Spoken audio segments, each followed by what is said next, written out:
Y24 এর দর্শকদের স্বাগত জানিয়ে শুরু করছি আমি আমির হোসেন লস্কর।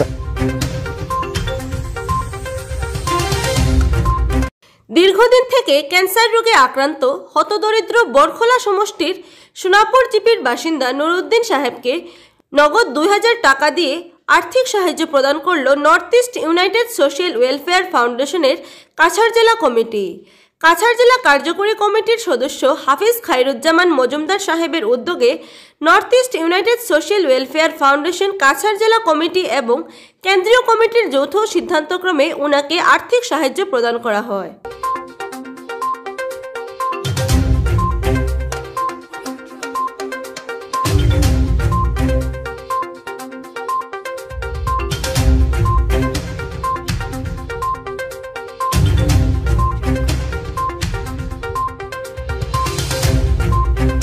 আমাদের কাজ যদি আপনাদের ভালো লাগে তাহলে এই চ্যানেলটি অবশ্যই সাবস্ক্রাইব করবেন এবং আমাদেরকে উৎসাহিত করবেন লাইক ও শেয়ারের মাধ্যমে।